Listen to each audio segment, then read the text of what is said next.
a night out, then Late Night Love is a place for you. Since life is negative enough, here we discuss everything love, what we love, who we love, and why we love.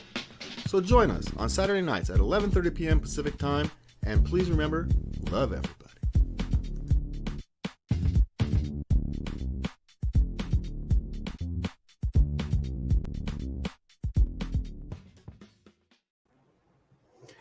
And welcome to Late Light and Love tonight. It is, it's Saturday night. It's the middle of August sometime. I don't even know what the heck date it is. What is it? Is it the 15th? No, it's the 15th. Not that it matters a whole lot. Thank you for joining us tonight. We've entered a time warp. And it's been a strange week. It's been a strange day. Thank you for joining us, spending some time here with us at Late Night Love tonight. We've got a grab bag of stuff. I'm not even sure what's on this list entirely, so we're gonna have some fun with that. We've also got a little story here to start off about this young man, and I do mean a young man. There's no other way to say it. This young man, Bridger Walker. He's a 6-year-old boy out of, I forget where he was, what the city was.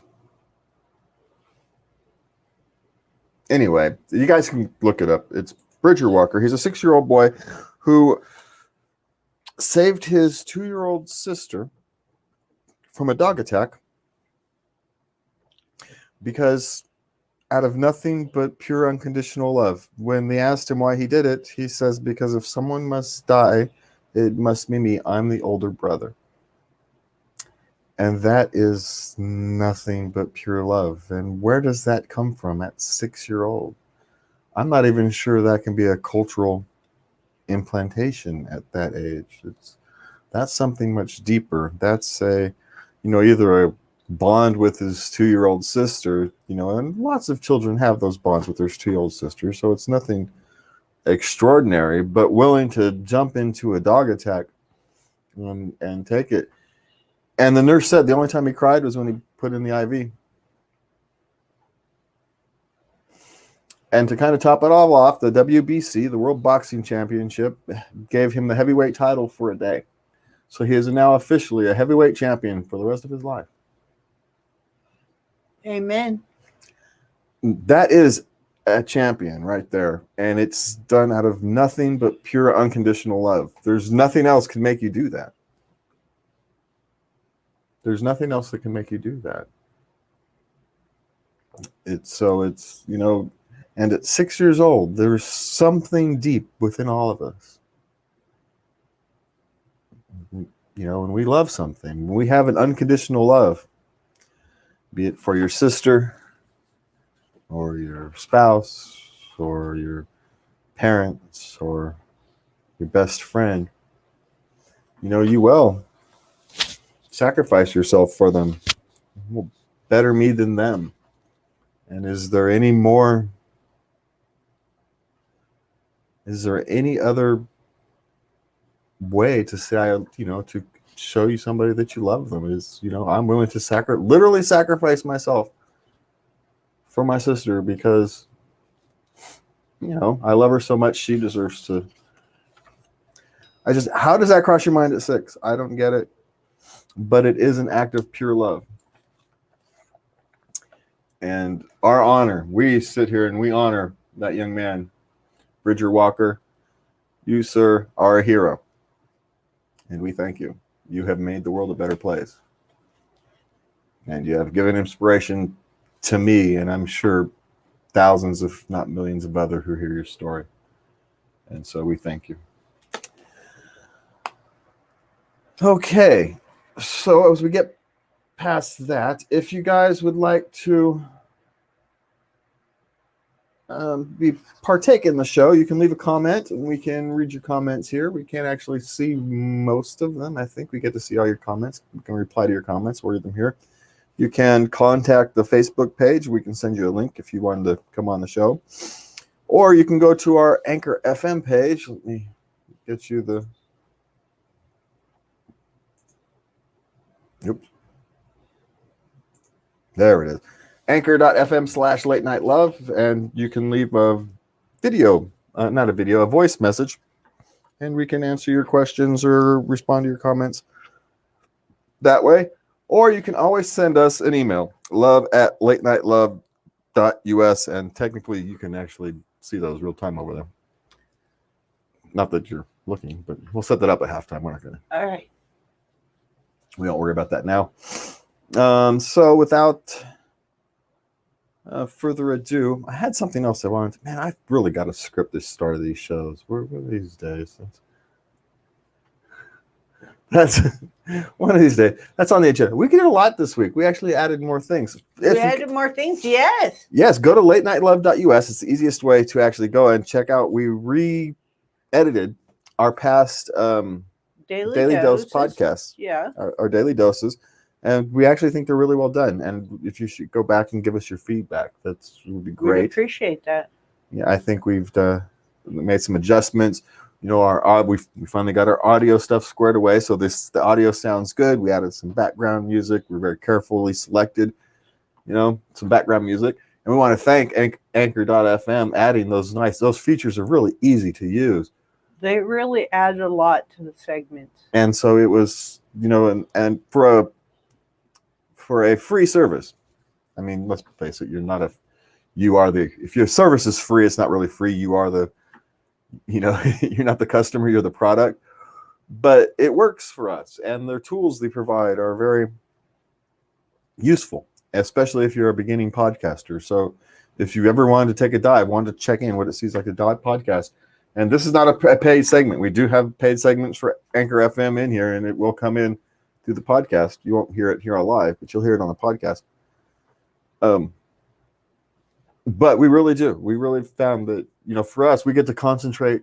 We don't have to worry about the technical details. We get to kind of concentrate on making, the best content we can, focus on making ourselves better and improving ourselves. We don't have to worry about improving, technical aspects. I don't have to learn how to, edit audio and add things and go look for free music, background music, and add all those things that we wouldn't have done. I wouldn't have done it because it would have taken so much time. Anyway, so that's just saying, I love that little feature that I'd noticed, and it really adds something to us. So I think there was something else. I was actually vamping for time, hoping I'd remember what the heck I was trying to talk about. There was something else I wanted to say. I couldn't think of it. Okay. We got a script here, intros. Yeah. There was something I wanted. There was something else. Anyway. You'll think of it. Yeah, I'll think of it when I get around to it. Oh, and please share. Go check out our daily doses and share them around. We could really use your help. And you can go to Anchor FM if you happen to want to help the show continue for long term. There is a sponsor segment. You can actually donate to the show and at Anchor.fm, click donate, and we will eventually set up different levels and stuff, but we figured we get the basics started and we build one step at a time. Take you all along our journey with us, because openness, love, compassion is all what we are about here. Okay, so I see a full clipboard over there. Yes, and it's a real grab bag tonight. This is from you can look for it on the internet. It's very easy to find. 140 weird questions to ask your boyfriend. Yeah, we've had a modified chunk of these, but still. We've modified some of these, yes, but should we jump right in? Yeah, let's go. You've got the clipboard. I don't know why I gave you the clipboard. Okay, I'm gonna give you a roughly. Here we go. We're gonna jump right in with a big one. Rebound relationships, good or bad? Why do I feel like I'm on a game show all of a sudden? Rebound relationships. Well, it depends. If you're using, I don't think rebound relationships are inherently good or bad. It entirely depends upon where you are with yourself, and if you're ready to move forward in a relationship or if you're just having some fun. as long as you know where your head is, then it's just a relationship. As long as you're honest and open about it. Yeah. And, and if your feelings change, if your thoughts and desires change, you've got to be open and honest about that. But you have to be ready for any relationship to be the one. Otherwise, why are you wasting the other person's time? It's not just about you. You have to be compassionate about the other person too. They may want something, they may be looking for something real, and you're not. And so you just wasted 3-4 months of their life while they could have been out looking for their something real. And you don't want to do that either. So in your search for healing, compassion, companionship, whatever that is, you don't want to ignore the fact that you can hurt other people in your process, and you need to be mindful and careful and open with those you find yourself in a relationship with, so that people don't get hurt, because that's ultimately what happens in the rebound relationship, right? Somebody starts caring more than the other one. Yeah, it's the other person. The person who's on the rebound relationship is only looking for 3 months of fun, while the other person is looking for a lifetime commitment. And they weren't either honest enough with themselves or their other person, right? Somebody wasn't honest enough in that relationship to know where it really was, and it should never have gone. Right. And so that's what you want to be careful of, because you don't want to create more pain, because that ripples through not just your life, through their lives and through society. And so we all should, follow the doctor's ethos: first, cause no harm to yourself or other people. And so it's not whether a rebound relationship is good or bad. It's don't let your relationship be a rebound relationship. If you just want some fun, find somebody who just wants some fun, and keep it that way. Okay, thank you. I agree. It would be my suggestion anyway. That's my suggestion. Okay, next question. What if you had, a penchant for a certain body type? Say, what if you really liked hairy people? I mean, or if you don't, and your partner, the love of your life, has this hairy back, what do you do? Well, I'm assuming if they became your partner, then there's something about them that transcends that issue. You mean you don't just buy them a waxing certificate? No, you don't just buy them a waxing certificate. I mean, I suppose you could talk to them about it, but what if it's something that's not something they can really change easily? Will it get crass? And what's with boob size? What if you're, it doesn't matter if you're a man or a woman, lesbian couples have this issue. What if they like big boobs and your partner's got small ones? Or penis size. What if your partner's got a small penis? Okay. What do you do? I don't care. But what if you're a size queen? What if you're a size queen? Well, you have a decision to make then, don't you? Yeah. Right? Are you going to be that superficial or not? Or is there ways around it? Or is there, are there ways to, like a waxing certificate? Well, yeah, but it's still going to grow back, and then you're sending this poor person to go get waxed all the goddamn time. But I suspect if like a hairy back or something like that was a deal breaker, it would have been a deal breaker. It would have been a deal breaker early on. Yeah. It would have been a deal breaker. And if that's your thing, then that's your thing. Yeah. I mean, there are some things that you just, maybe you don't like someone with big feet. And so if someone's got big feet, you just can't deal with it. Or maybe you've got a feet thing and you need someone with big feet. Otherwise, you're not happy. Well, man, hey, if everybody's happy and everybody's consensual and everybody did knock yourselves out, but I would suggest you not be that superficial. But that's easy to say and not necessarily always easy to do, especially for the young.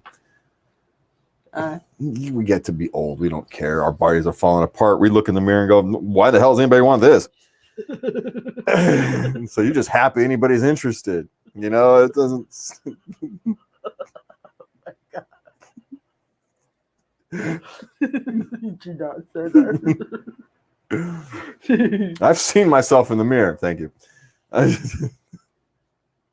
But you know, when you love somebody, you have the rose-colored glasses, and it's I don't know different. what you're talking about. I think you're fetching. I think you wear rose-colored glasses, but that's what love I does. love you. That's what love You have does. barely changed in the last 10 years. I have longer hair. There's that. Mhm. Yeah, but if you can't help something, you can't help something. I can see how early on that would Yeah, but it would right itself. yeah, I think it's one of those things. If someone was really hairy, you wouldn't be attracted to them. Yeah. And if you got to the point where you've developed a relationship, then you've gotten past the hairy part. It's just one of those things that you've decided at some point it's going to annoy you, but you're going to live with. Now, there are some other things. If someone's like obese or becomes, you know, it might be a health issue, you may have to discuss it. And, you know, but even still, I don't know. My personal experiences is I don't notice those kinds of things. So, but I suspect younger people, especially, you know, I'm old at this stage. I'm trying to remember what, you know, my 20-year-old self was pretty crass. So I'm just saying, I don't think I'm all that unusual. Okay. So I think younger people have a propensity to make a bigger deal out of these things when they're 20 Yes. than when they're 40. Well, I know one relationship thing. This kind of leads into another question. Sure. For some women, they get upset when their partner looks at porn, looks at other women. Does it really mean you desire another woman? No. I don't necessarily want to say feeding. The male brain has a natural habitat of kicking towards sex, especially when you're really young. And so it literally has nothing to do with, it's not like you thinking you want to go find the person. It's not even that you necessarily, and in a strange way, the stuff you watch on porn isn't stuff you necessarily want to do in real life. It's right. So Right. there's those real life and pornography are actually separate issues unless someone's had an addiction problem or something like that. And so, but general porn use, it's got nothing. It's not directly related to your relationship. It's got no direct connection. Like if you're, oh, he's watching porn, there must be something wrong with our relationship. No, he may be stressed about work, or he may be bored, or or it's, you know, and maybe he doesn't want to bother you. You know, maybe you know you're stressed, and I'll take care of that myself. There's 1,000 reasons why one might do it. I swear to God, half the time men watch porn, it's out of boredom. Really? Yeah. Really? Really. We're bored and we just don't want to bother with anything else, and it's easy. It's easy. We are fundamentally lazy. It's entertaining. It's easy. And you get a nice hit of endorphins, and it's natural. Well, it's just a win-win situation there, isn't it? And if you're slightly stressed, it eases that, you know. Uh-huh. The only stress with it comes if your partner has a negative reaction to that. And now you do want to be careful because... Well, I think that that's more a younger woman's insecurity. As I've gotten older, I really don't care. I really don't care. I used to think it meant I wasn't enough. But now I realize that's not it at all. It's just kind of like a hobby for y'all. Yeah, kind of. It's actually a kind of sadly, that is a sad but good way to put it. It really is. It really is sad. And I'm going, but damn, it's good. It's kind of sad and pathetic, and you don't want to. God, we really that crap? Yes, we are. Yes, we are. But the nice thing is, y'all ain't as nice, pris and proper as y'all like to pretend you are. I don't know what you're talking Yeah, about. okay. What's your next question? I'll let you slide tonight on being nice, but one of these days I'm gonna make you speak up for womankind. Okay, next show. You got to come up with some good questions. I just I'm dovetail willing off. to I just make you answer. answer some of these from the woman's perspective. I don't have to dovetail nothing. Okay, I'm a professional TV host. I know how to do all right, bring it on. this. I'm being nice to you today, though. Yes, you are. What? Well, it's hot. It's 107 today, people. It was 110 today. It's 110 today? Yeah. Oh my God. Anyway, next question. No, okay, what do you do if your partner all of a sudden develops this real adrenaline, adventurous, they decide they're going to take up skydiving, and this just scares the bejesus out of you? I mean, how do you let go with love? I mean, Well, I guess that's an interesting question. Are they asking you to go skydiving with you, or are they saying, "Hey, I wanted to try skydiving, and are you going to throw a cow if I do?" right. I mean, there is a difference. But I can go back in a sense. I mean, let's remove skydiving for a second. We'll come back to it. Let's go, say, hiking, because this is something I can go. I actually have some kind of family experience with my grandparents. My grandma would sit in the car while everybody else would go hiking for 3-4 hours. Right? We'd go off all day hike, and grandma she'd come with us, and she'd know we were going to go hiking all day, and she'd sit in the car. Now, we don't think she actually sat in the car. We think she did her own little smaller hikes and did her own things. Right. But we don't actually know because no one was there. Grandma did her own thing. And while everybody else went, because she didn't like the big, long hikes. And so she wouldn't do them. But she didn't want to get in anybody else's way either. And so, it made her happy. And because apparently, it's the way it was, because it's the way it was. No one questioned it. So it just was. This is what she wanted it to do. Yeah, and grandma didn't drive, so it's not like she could get in the car and go somewhere. She was stuck there. And so, yeah. And that's back in the days before cell phones. And, this was not even phones. She's just there. But so there is that. So you can, in some ways, you can navigate that. Now, when you start getting to things like world travel or climbing Mount Everest or skydiving, and they want you to come with them, well, and you're not adventurous, you got to figure out a way to say, no, I can't go with you. I'm not going to go skydiving. I can't do that. But if they loved you, they wouldn't ask you to do that. So I guess the question is, do you love someone enough to say, okay, you can go skydiving, or hell no, you're going to kill yourself. You don't get to go. Yeah, I know.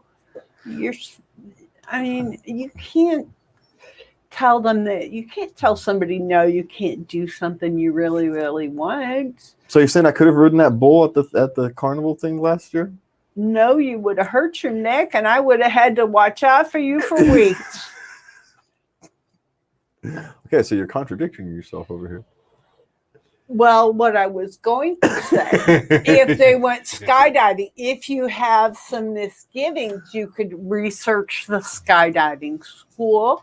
You could check their safety record. You could say, okay, go, but I'm staying at home. I'm not going to watch you. Or, yeah, I want to watch you. I want to know the second you land. Splat on the ground. I mean, there are lots of ways to work it. I was robbed then. I should have hopped on the pole. No pictures, no proof, no. That's what I said. But someone would have taken a picture of me, man. It would have gotten out. You would have been in so much trouble. Mechanical bull. Since when do you want to ride a mechanical bull? Because it was there. Because it was there. I'm a guy. It was there. You mean like the mushrooms? I didn't take the mushrooms. I did. Yeah, I know. Somebody had to not have the mushrooms. Well, they were there, so I can kind of relate. Yeah. The difference is I didn't get mad at you when you ate the mushrooms. I got mad at you just for thinking about it. That's what I'm saying. You see what I put up with here? She tells you guys one thing, and I have to deal with something else. We're smoking this thing early. What else you got throwing me? I don't miss. I got to start calling you Lubby, and I don't know. I'll Okay, we're going to hit a heavy one here. Okay, teenage parents, good, bad, or indifferent? Okay, well, we'll have to put the joint down after that. We'll put the joint down for that. Teenage parents is a really freaking bad idea. Not because I don't think teenagers can ultimately become great parents, because they can. Right? I gotta stop saying right so much. Teenagers can grow into good parents, but life is hard enough as it is, and being a parent is hard enough as it is, and trying to do it when you have minimal resources, minimal life experience, minimal education, minimal, direction in life, you're setting yourself up for a very difficult thing, because you're still at that point, you're going to be raising yourself while you're raising your child. Mm-hmm. And it can be done, especially if you have a loving, caring family, supportive family unit. But most people who have, children in their teenage years don't have the strong, supportive, loving family. It's why they've got children. They're not making bad mistakes because they're looking for love that they're not getting at home. So they're not going to have that strong, supportive. But you want to be careful, because you don't want some young girl or young family, to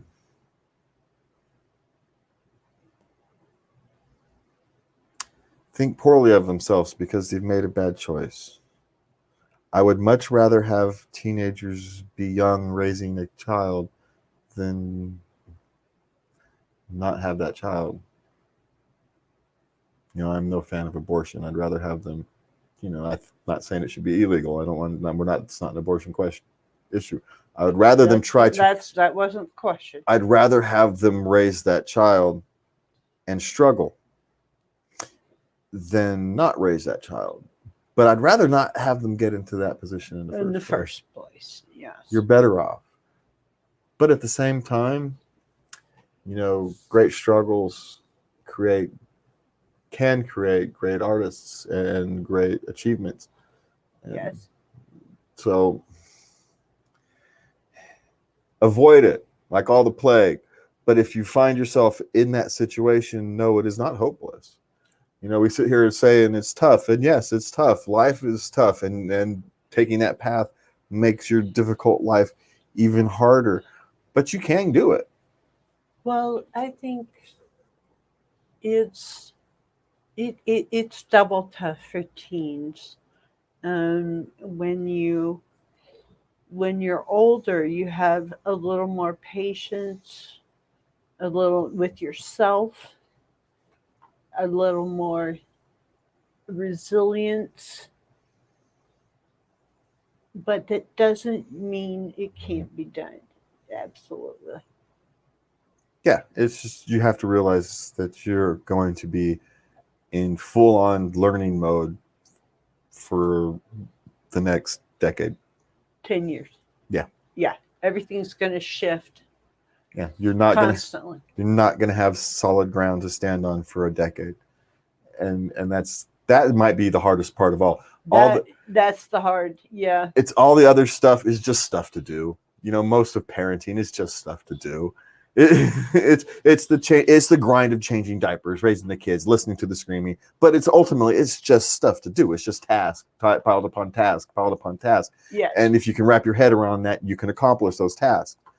But it's hard to do that when the ground underneath you, your foundation of humanity is constantly shifting because you're still a child and you're trying to raise a family in an ever-changing environment, and you're still trying to find direction in your own life so you can give direction to your child. And it is just so difficult. But you do see it to be done. But it's done every day. It's done every day. Yes. But this other side is, that's failed every day. Yeah. But the people who fail, they fail because they don't have the resources to try properly. They don't have the family resources, don't have the educational resources. They're emotionally damaged for some reason, and they don't have the mental health resources to get past that. And so healing yourself, because if you're a teenager that gets pregnant, unless it's, most teenagers who get pregnant have issues to be dealt with. Yes. And so you're going to have to deal with those if you're going to move forward. And now we really need this. Okay, a little lighter. Do you believe in karma? Man, segues. All right, we're going to put a break in that. Okay, so now we just come back from our commercial. Oh, we've come back from our commercial. That was our break? Oh, my God. It is now, man. Good Lord. There's some teen pregnancy to karma. Fuck, man. Making sure you're not my high school counselor. We got a lot of grunt. I don't want you to be my high school counselor, man. I think karma is like, you put it out there, and does it come back to you? Not always, but I think it has to do with a frame of mind too. If you're looking for the positive, then you see the positive. Every action has an equal and opposite reaction is a fundamental truth of life. A lot of people think it's just physics. It's a fundamental truth of life. Happens with your relationships, with people, with everything. And so, does karma exist? Yes, it does. Now, can you always predict it? No, you cannot.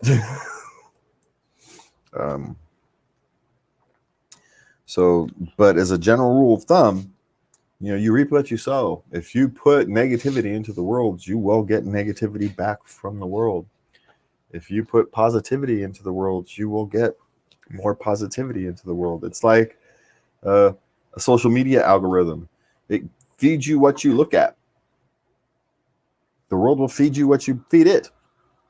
And so if you give it negative, it'll feed you negative. If you give it positive, it will feed you positive. And so you can create your own reality in a sense. Now, yes, you do. Now, you can you control it? No, you can't. All you can do is continue to put out the best you can into the world. And hope that, you don't stumble across something that's uncontrollable. Okay. But yeah, you get what you reap what you sow. There's a millions of these sayings for a reason. You're talking eons of experience. We should listen. Okay. Okay, this would involve some audience participation. Who is better, Flipper, Lassie, or Skippy? What I want to know from our audience, who is the heck is Skippy? Who the hell is Skippy? Does anybody know who I don't Skippy know who is? Skippy is. I don't know either. But, Lassie was better. No, wait a minute, I'm Flipper. No, you could cuddle with Lassie. You could play with Lassie. Yeah, you have to how to pick up Lassie's poop. Flipper was better. I didn't know you wouldn't have to pick up dolphin poop. How does that work? Because he's in the ocean. No, he was in the pool. He was in a pool. He went into the ocean anytime he wanted. Well, it's been a while since I've seen him. They call him Flipper. Flipper. He's faster than lightning. Nothing in the sea is smarter than he. True. That's what the song said anyway. I have a difficult question. What can people do? They want to be with their partner, but they're ashamed of their body. Now I'm a personal favorite, of lingerie and candlelight. Everybody looks good. All right. Well, and we go through so many different phases in our life, like after a pregnancy, where we need that intimacy, but we're not feeling at our sexiest. How can people? What can they do to overcome this? Should this be talked about? Well, should they kind of work it out together? Well, I think you're dealing with two different issues. One, you have some people who are ashamed of their body no matter what their body looks like. All right? God, I gotta stop doing that. There are some people who, no matter, they can be the most attractive person in the room, and they're still going to be ashamed of their body because there's something in them that tells them they're not enough, and that's a psychological issue. And there's nothing much your partner can do about that. Now, on the case of like after a pregnancy where they're still feeling bloated and kind of fat and you haven't gotten back or you're never going to get back, to the old body. And there's the kind of the disappointment. That realization that things aren't going back the way they once were. Yeah. And so they're all that now. And so that kind of a shame, that kind of, I don't even, see, but I'm not a woman, so I don't know, because I don't know men who feel ashamed of their body, and so this is not something I have much experience with from that side. I can think of it from the man's side, is for the most part, if we genuinely, unless you're a really superficial jackass, we don't care.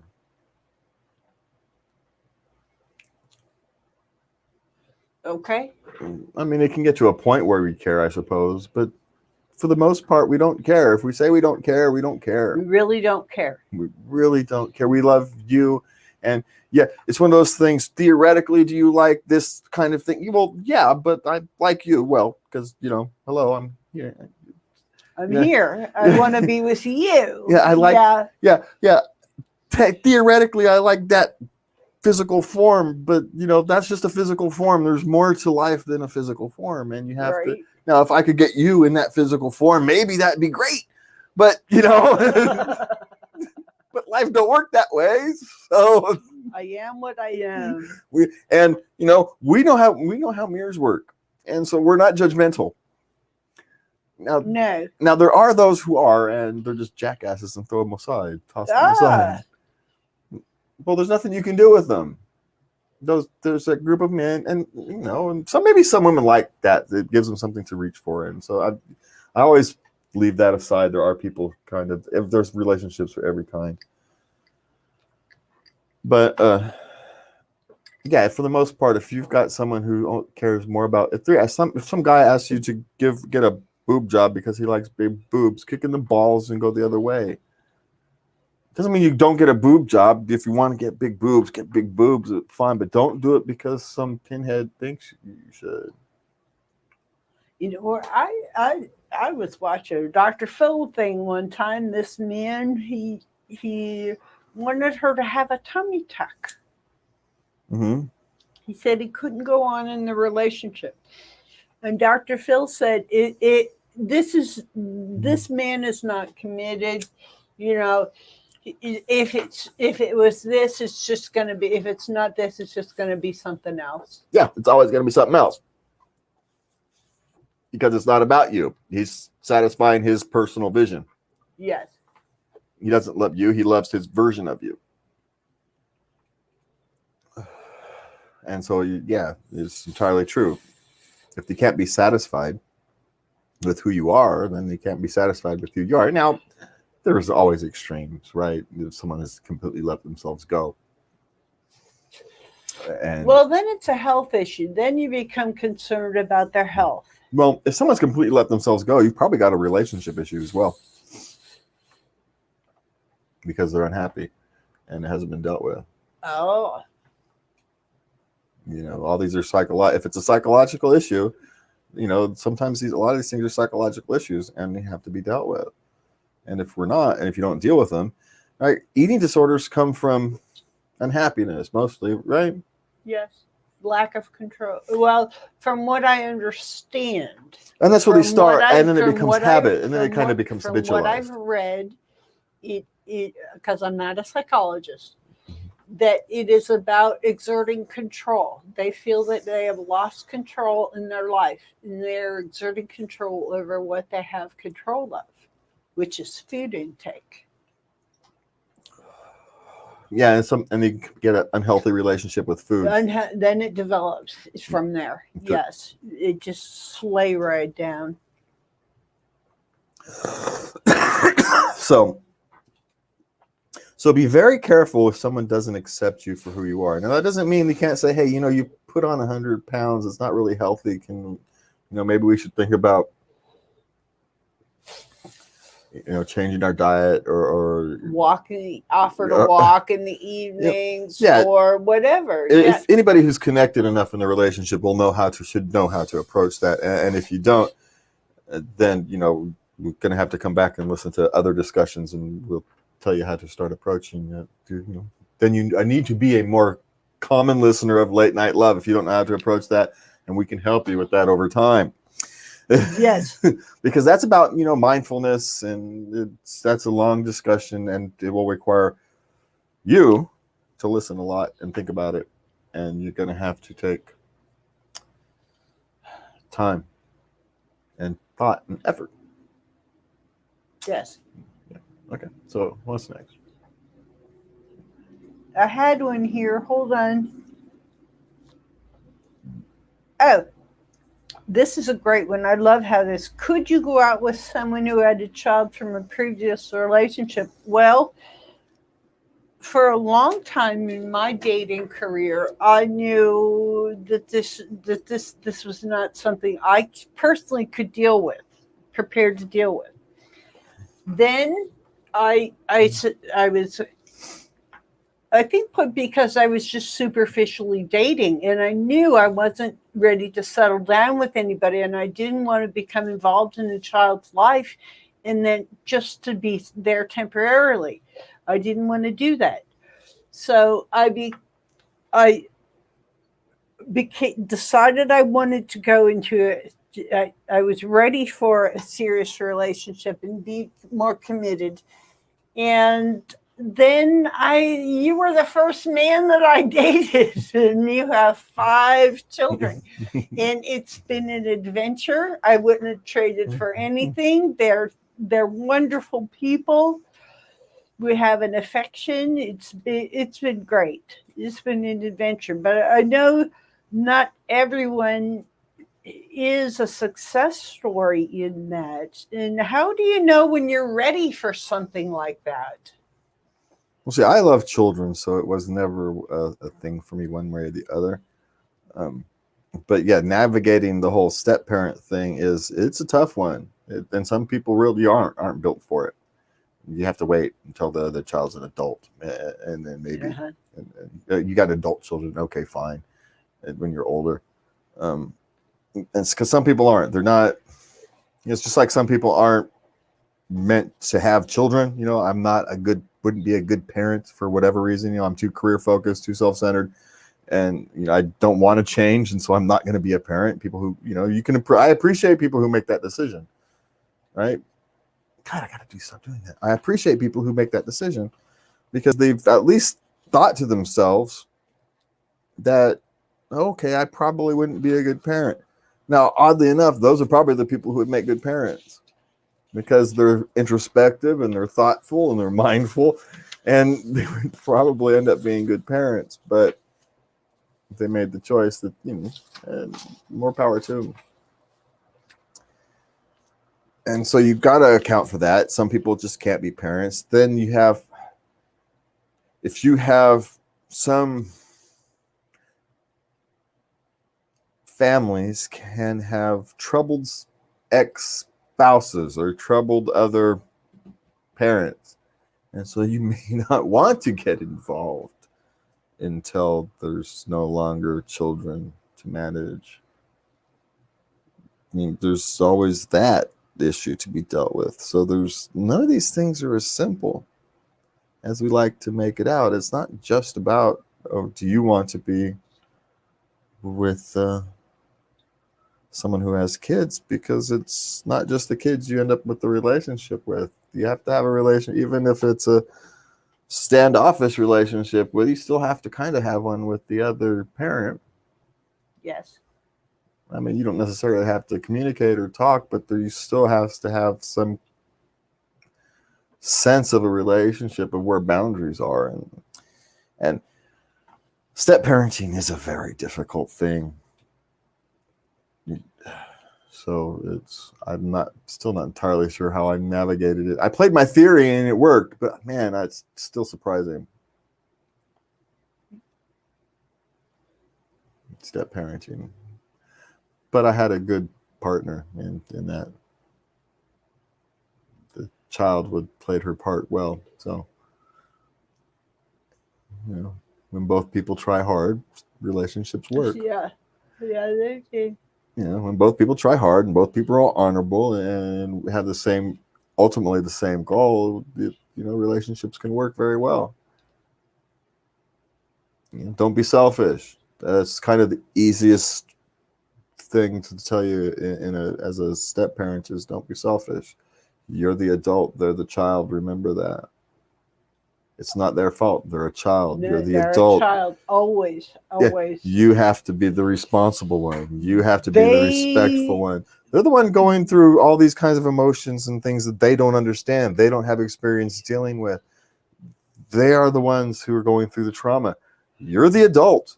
You're the trained one. Not by choice. Yeah, they're doing it. They didn't have a choice. Yeah, they didn't have a choice. They didn't say, "Yeah, I want to pick this person." They may have had a voice, but they didn't get the choice. No. And so you need to respect them as human beings. They're not your children. And any parenting you get to do to them comes because they allow you to do it. Yes. If you try to parent them, you're going to fail. They have to allow you to parent them. And that comes over time, and that becomes slowly. And that's one of the things I'm glad I knew. If I did not know that going in, that, you know, my job isn't to parent, you know, I can only parent as far as they let me parent. And so I'm not a parent. I'm just somebody until I'm a friend, and then I'm a friend until I'm a parent type, or until I'm an authority figure, and then I'm an authority type figure until I'm a parent. Right? You go through all the stages. Uh-huh.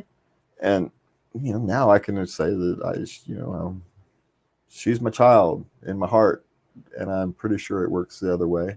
Yes. And you know, and that came because we both tried, and then you don't have to try so hard because it becomes natural part of the relationship. We no longer have to try. We just ought be.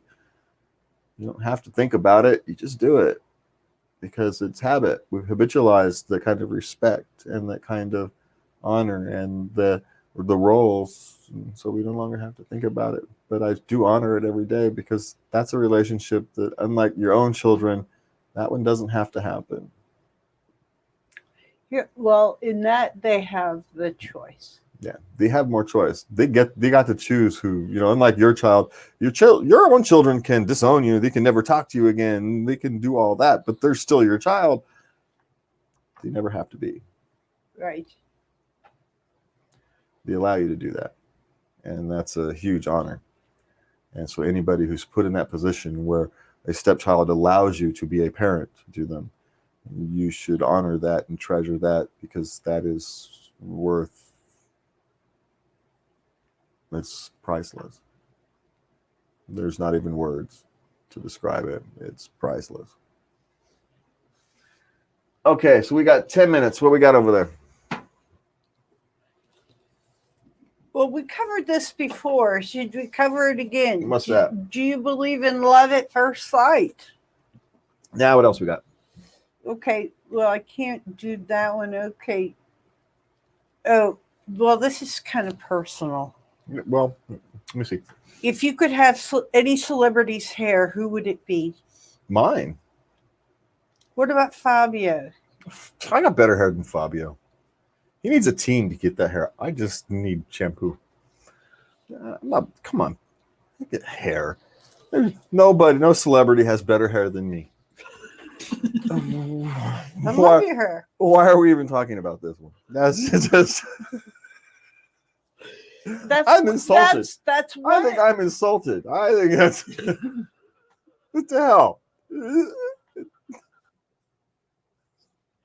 That's the one thing you're vain about. It really is.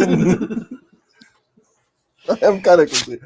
I got great hair, and y'all gotta leave me the heck alone. No, the hair. All right. Do you believe in destiny, fate, or free will? Ooh. Circle that. We'll come back to it because that's a 15-minute conversation. That's a 15. Okay, circle. Let's see. Do you like vanilla or chocolate? Are you a giver or refuse? Ooh, do you have any enemies? No, that doesn't fit. That doesn't fit with our love line. All right. What do you think is the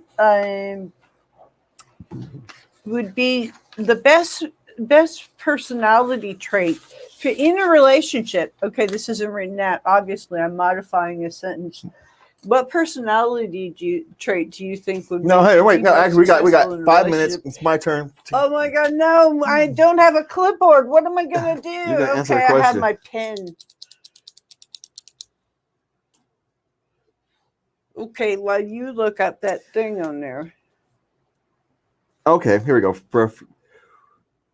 What is the most romantic musical instrument? Here it says violins or pianos, but we'll extend that to beyond. What is the most, if you can just wanted to sit down and have a romantic,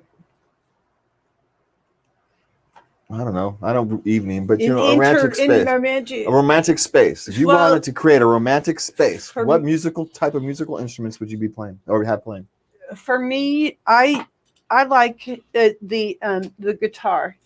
Just a simple 6-string, they're not electric, just noodling around I feel it's very expressive in the right hands, and you can really set the mood. Okay, I'm a little biased, I'll really admit. If you're someone who's playing an instrument and being romantic, nothing beats the trombone. The trombone. As someone who can play it. Now I can't play it anymore, and I could barely play it when I could play it.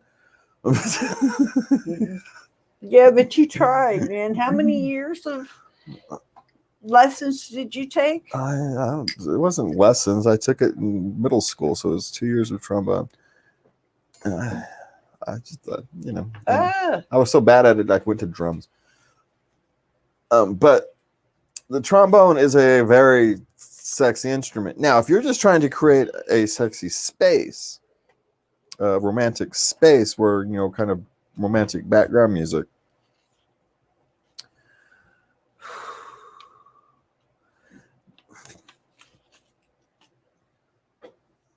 I might have to go with the saxophone. Oh, really? Someone playing this, what Kenny G or whatever. And, So you're into the brass. no, well, yeah, it's not that I'm necessarily into the brass. It's that I'm not into strings. Uh.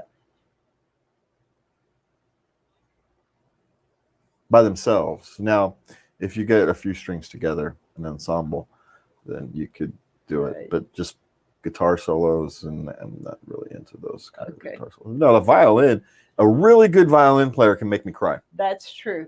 That's true. But how often can you get a really good violin player? And I've never done it on recordings. It's only been there in person. But so I don't think necessarily there's an answer, but I guess maybe there is an answer. The answer is it depends on you and your situation, on whether you're playing it in your own particular ears. Like I like trombones and the brasses. I think the trombone is a very sexy instrument by itself. I mean, you could overanalyze it with the slide and all that kind of thing, but like the trumpet isn't. The trumpet's just not a sexy instrument. Right? Did the trumpet even cross your mind? No, No. Saxophone? it did. Saxophone did. Flute? Flute actually did first. Flute did first. But I was thinking of relaxing. You said in a romantic setting, what would you would do? Romantic space. And that's guitar would be for me. Flute. I'm trying to think. Because it's Bass. just so mellow and relaxing. Oddly enough, an oboe, An oboe. maybe. But I see. But again, I think it's for me. If it's going to be strings, it needs to be an ensemble. If I'm just want one single instrument, if I'm playing it, I want it to be the saxophone. Even though a really good violinist, can make me cry. If I'm playing it, I want it to be a trombone. If I'm listening to it, I want it to be a saxophone or a string ensemble. Because a string ensemble can really do more than anybody else. A horn ensemble's too much. A string ensemble can stays low. Horn ensemble is very difficult to keep it low key. One person can do it easy, but so what do you think of barbershop quartets? I think they're great for, 4th of July and certain seasonal things. Yeah. But if they're only used then they're gonna die. Well, I wouldn't go pay to see one. You asked what my personal opinion Well, I wouldn't was. either. I'm just saying. I only asked because we're sitting here talking about that, and I have a family member. There's a family member who I don't know if he still does. We used to sing in the barbershop quartet. Oh. And yeah, it's one of those things. Yeah, it's kind of cool to listen to for 3 or 4 minutes, but yeah, I wonder if you can a barbershop quartet actually keep themselves busy. I doubt you can make any real money. I suppose you could break even. I suppose you could break even. Yeah. But you're not going to make any, especially now. But that's a dying gig, barbershop quartet.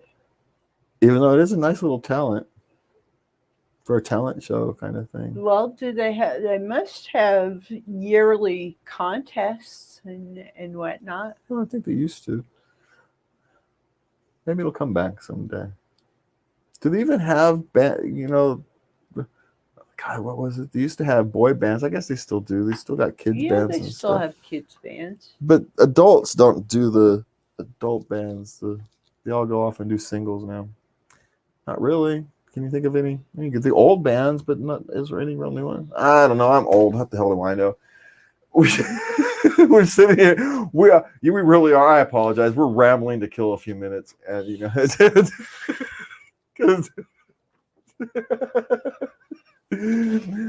but thank you guys for watching, listening, joining us for tonight. Please, you can go to Late Nights Love to catch all of our podcast episodes. They're all listed there, easy in an easy format. Let us know how you like the new Daily Dose formats. I think the changes we made to the stylistic changes Really makes a big difference. It makes a big difference. You can send us, contact us at Late Night Love if you want to be a guest, or you want us to send us questions, or have a personal issue you would like us to discuss. We'll keep y'all anonymous. You can also go to our anchor.fm page. It's anchor.fm/late night love. You can leave us a voice message. Yes. I'd like Your to hand is raised. yes, my hand is raised. I'd like to give a shout out to our friends in Ireland and across the U.S. who listen in. We're big in Ireland. Thank you for your support. Yeah, we have a listener in Ireland or two. Yeah. Yeah, it's nice. Yes. So thank you all for joining us. We will get better at this particular part of the show as we go on. We've been focusing the last couple of weeks on the daily dose. As we've got those nailed down and scheduled out, we can start focus on getting this done. And where was I? Anyway, like, subscribe, share our thing. Please press like on the page, Facebook page. We don't have our social media stuff up yet. We don't have a Twitter account. You can just find them at me at James Just. You can find us on social media that way. And thank you for tuning in. And good night. Please remember to love everybody.